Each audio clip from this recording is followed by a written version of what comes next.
देखिए path matrix की जो डेफिनेशन है वो थोड़ा सा लिख तो दी हमने, जब तक एग्जाम्पल नहीं बताया जाए तब तो समझ में नहीं आएगी। अब आप कहेंगे इसके पहले समझ में कहाँ आई थी, सब एग्जाम्पल आते हैं।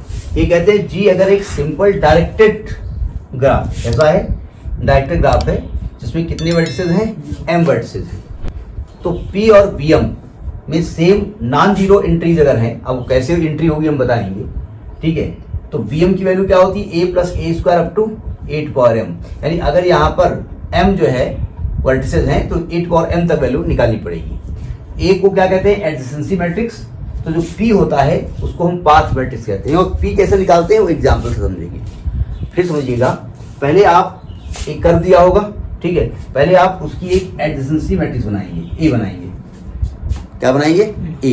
अगर उसमें 3 वर्टिसेस हैं तो B क्या निकलेगा, a plus a square plus A cube. अगर 4 वर्टिसेस हैं तो a plus a square A cube plus 8 power 4 निकालना पड़ेगा, ठीक। उसे क्या मिल जाएगा आपको, Bm मिल जाएगा। इसके बाद पाथ मैट्रिक्स निकालेंगे। पाथ मैट्रिक्स कैसे निकालेंगे उसके बारे में विचारणीय बात है, एग्जाम्पल समझ लीजिएगा तो समझ में आ जाएगा, और समझ में आ गया तो समझ में आ गया, और नहीं आ गया तो रट लीजिएगा। नहीं, मैं समझाने की कोशिश करूंगा। देखो अब पहले तो एक ग्राफ बनाओ, कैसा हो वो, डायरेक्टेड ग्राफ हो, ठीक है। फिर उसकी एडजेसेंसी मैट्रिक्स बताओ। जब भी एडजेसेंसी आ जाए समझ लीजिएगा कि किसी भी एज के इधर उधर एडजेसेंट वर्टेक्स होते हैं तो वर्टेक्स यहाँ पर लिए जाएंगे, ठीक है। ग्राफ में बना रहा हूँ, एक ग्राफ में लेता हूँ, ये ट्रायंगल बना दिया जानबूझ के, रास्ता है ट्रायंगल लगी है इसको, ठीक है।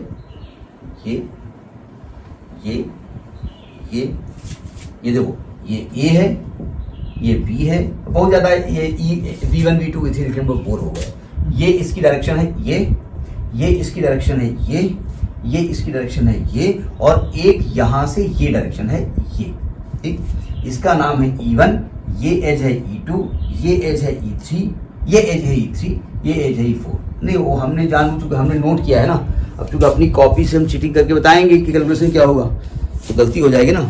पहले आपको क्या निकालना पड़ेगा, एडजेसेंसी मैट्रिक्स निकालना पड़ेगा, ठीक है। क्या निकालना पड़ेगा, एडजेसेंसी मैट्रिक्स।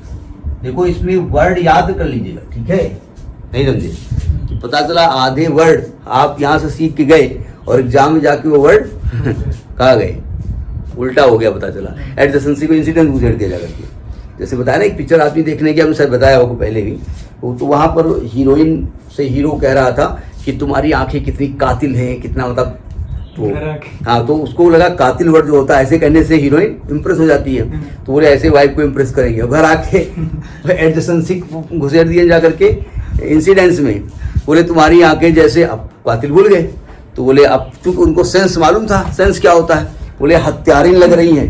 अब पता चला जूता ला शुरू हो गई। तो ये ध्यान रखना कि क्या वर्ड यूज हो रहा है। मैट्रिक्स ए कैसे बनाई जाती है, देखो चूंकि वर्टेक्स का नाम हमने क्या दिए हैं, ए बी सी, तो यहाँ क्या लिखेंगे ए बी सी, यहाँ क्या लिखेंगे ए बी सी, ठीक है।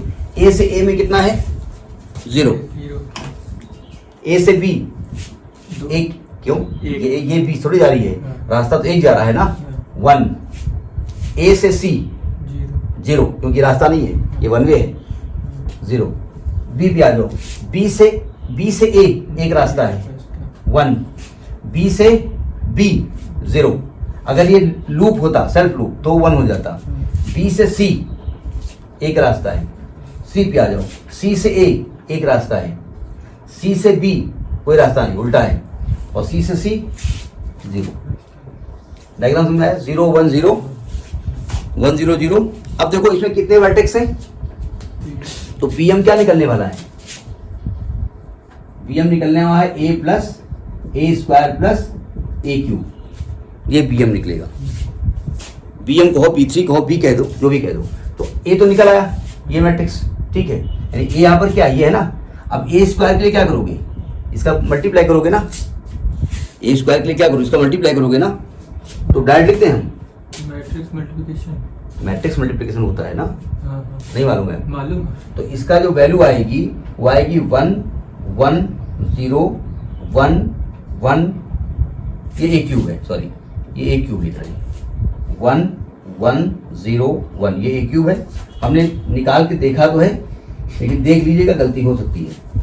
1 0 1 1 1 0 0 1 0।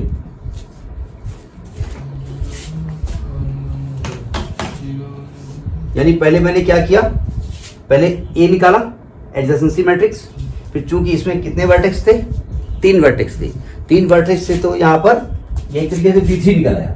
क्यों? B3 निकल आया। अब देखो क्या करते हैं, अब सावधान, इसको रब कर दें। अब आपको B3 निकालना पड़ेगा, कैमरे को इधर लाना पड़ेगा, थोड़ा सा आजा बेटा। B3 क्या हो गया, यहां से लिखिए। B3 क्या है, a plus a square plus A cube. अभी BM निकल रहा है, B3 अभी पाथ मैट्रिक्स नहीं निकल रही है। देखो ध्यान से, ए लिखे कि डायरेक्ट कर दें हम। देखो तीनों को ऐड करोगे ना, तो 0 + 1 + 1 क्या आएगा, यहाँ पर 2 आएगा ना, यहाँ 2 आएगा, यहाँ 2 आएगा, यहाँ 1 आएगा, यहाँ 2 आएगा, 2 आएगा, 2 आएगा, 2 आएगा, 1 आएगा, 1 आएगा। अब इसका पाथ मैट्रिक्स कैसे निकलता है, देखो ध्यान से। पाथ मैट्रिक्स को हमने कहा था P से डिनोट करते हैं, ठीक है। अब देखो ध्यान से, पाथ मैट्रिक्स लिखने का तरीका समझ लीजिएगा, सावधान। पाथ मैट्रिक्स उसमें 3 आएगा, किसमें 3 आएगा, 3 है ना। अब देखो भैया, एक मिनट रुकिए, पहले में 2 आया है, फिर 1 0 2 आया है, 0 1 1 आया है, फिर 1 1 2, यहाँ 3 आएगा सर, यहाँ पे ना 1 1 1 3 आएगा, ठीक है। 0 1 यहाँ 3 आएगा, हाँ तो हो जाता है। हमने कहा था ना कि भाई लिखा है, कभी कभी आधी नींद में लिख जाते हैं। अब देखो ध्यान से, पाथ मैट्रिक्स P कैसे बनता है, जरा सावधान। पाथ मैट्रिक्स में आप BM से इसको बनाते हैं, बस यही मेन है। देखो जहां जिस प्लेस में यहाँ पर नॉन जीरो एलिमेंट है, वहां यहाँ 1 लिख दीजिएगा। नॉन जीरो एलिमेंट को यहाँ क्या लिखेंगे, 1, और जीरो एलिमेंट को 0 कर दीजिएगा। यानी यहाँ ये नॉन जीरो एलिमेंट है, यहाँ 1 लिख दिया जाएगा। ये नॉन जीरो 1, ये नॉन जीरो 1, ये नॉन जीरो 1। अगर ये 0 होता तो यहाँ 0 लिख देते। ये नॉन जीरो, ये नॉन जीरो, ये नॉन जीरो, ये नॉन जीरो, ये नॉन जीरो। ये पाथ मैट्रिक्स।